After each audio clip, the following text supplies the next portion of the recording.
Diabetes అనేది 2 రకాలు. ఒకటి మేజర్‌గా 95% పేషెంట్స్‌కి వచ్చేది టైప్ 2 డయాబెటీస్ అండి. ఓ 5% పేషెంట్స్‌కి వచ్చేది టైప్ 1 డయాబెటీస్. టైప్ 1 డయాబెటీస్ అంటే చిన్న పిల్లల్లో వచ్చే డయాబెటీస్. దీంట్లో ఏమవుతుందంటే ఒక వైరల్ ఇన్ఫెక్షన్ గాని దేనన్నా ఇన్ఫెక్షన్స్ వల్ల గాని, ఆటోఇమ్యూన్ ప్రాసెస్ వల్ల గాని సడెన్‌గా మన ప్యాంక్రియాస్‌లో ఉన్న బీటా సెల్స్ అంటే ఇన్సులిన్ ప్రొడ్యూస్ చేసే సెల్స్‌ని చనిపోవటం వల్ల ఇన్సులిన్ ప్రొడక్షన్ జీరో అయిపోవటం వల్ల షుగర్స్ పెరిగి వచ్చేదాన్ని టైప్ 1 డయాబెటీస్ అంటారు. ఇది షుగర్ పేషెంట్‌లో ఒక 5% మంది పేషెంట్స్ ఉంటారు. 95% పేషెంట్స్ టైప్ 2 డయాబెటీస్ ఉంటారు. ఈ టైప్ 2 డయాబెటీస్ ఎవరికి వస్తుందంటే అడల్ట్ పాపులేషన్‌లో వెయిట్ ఎక్కువ ఉన్నవాళ్ళు, ఫ్యామిలీ హిస్టరీ ఉన్నవాళ్ళు, అలవాట్లు ఆల్కహాలు, స్మోకింగు ఇవన్నీ అలవాట్లు ఉన్న వాళ్ళకి. రెండోది సెడెంటరీ లైఫ్ స్టైల్ అంటే ఎక్కువ కూర్చుని పని చేసే వాళ్ళకి, ఎక్సర్సైజ్ లేని వాళ్ళకి, ఈ వెయిట్ ఎక్కువ ఉన్న వాళ్ళకి వచ్చే అవకాశం. ఈ టైప్ 2 డయాబెటీస్ ఎందుకు వస్తుందంటే ఒకటి బాడీలో ఉత్పత్తి అయిన ఇన్సులిన్ సరిగ్గా పనిచేయకపోవటం అంటే ఇన్సులిన్ రెసిస్టెన్స్. ఇంకోటి మన బాడీలో ఇన్సులిన్ ఉత్పత్తే తగ్గిపోవటం, ఇన్సులిన్ ప్రొడక్షన్ తగ్గిపోవటం. ఈ 2 కారణాలండి. మనం టైప్ 2 డయాబెటీస్‌కి, టైప్ 1 డయాబెటీస్‌కి ఏమనుకున్నాం ఇన్సులిన్ మొత్తం జీరో అయిపోతుందని. ఈ టైప్ 1 డయాబెటీస్ పేషెంట్‌కి అందరికీ కూడా ఇన్సులిన్ తీసుకోవడమే ట్రీట్మెంట్ అండి లైఫ్ లాంగ్. అలా కాకుండా టైప్ 2 డయాబెటీస్‌లో ఏంటంటే రకరకాల ట్రీట్మెంట్లు మనం వాడుకోవచ్చు.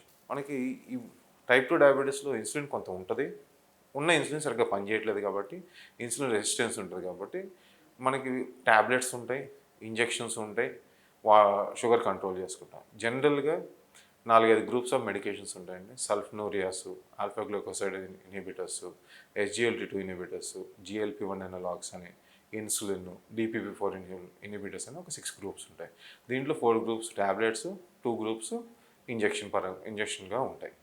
సో మనం పేషెంట్ వయస్సు, వాళ్ళకు వచ్చిన ఎప్పుడు వచ్చింది షుగరు, ఎన్ని సంవత్సరాల నుంచి ఉంది, వాళ్ళ హెచ్బిఏవన్సీ అంటే 3 మంత్స్ యావరేజ్ బ్లడ్ షుగర్ ఎంత ఉంది, ఫాస్టింగ్ బ్లడ్ షుగర్ ఎంత ఉంది, పోస్ట్ బ్రేక్ఫాస్ట్ బ్లడ్ షుగర్ ఎంత ఉంది, వాళ్ళకి వేరే కాంప్లికేషన్స్ ఏమున్నాయి అంటే కిడ్నీ కాంప్లికేషన్స్ ఏమైనా ఉన్నాయా, హార్ట్ కాంప్లికేషన్స్ ఏమైనా ఉన్నాయా, బ్రెయిన్ స్ట్రోక్ లాంటిది ఏమైనా ఉందా, న్యూరోపతి లాంటిది ఏమైనా ఉందా, రెటినోపతి అంటే ఐ ప్రాబ్లమ్స్ ఏమైనా ఉన్నాయా, ఇవన్నీ మనం కన్సిడర్ చేసుకుని ట్రీట్మెంట్ అడ్వైస్ చేయాలండి.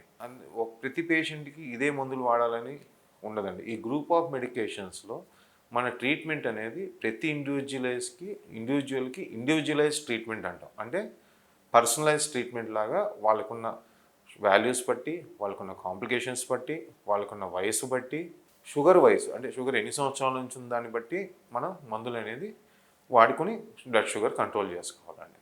సో మేజర్గా కాస్ట్ ఎఫెక్టివ్ ఉండేవి సల్ఫోనూరియాస్ టాబ్లెట్స్ అండి. డీపీపీ4 ఇన్హిబిటర్స్, ఎస్జీఎల్టీ2 ఇన్హిబిటర్స్ అంటే మన బాడీలో ఉన్న ఇన్సులిన్ సరిగ్గా పనిచేసుకుని వాడే టాబ్లెట్స్. సల్ఫోనూరియాస్ ఏమో మన బాడీలో ప్యాంక్రియాస్ని ఇన్సులిన్ ఎక్కువ ప్రొడ్యూస్ చేయడానికి హెల్ప్ చేస్తుంది.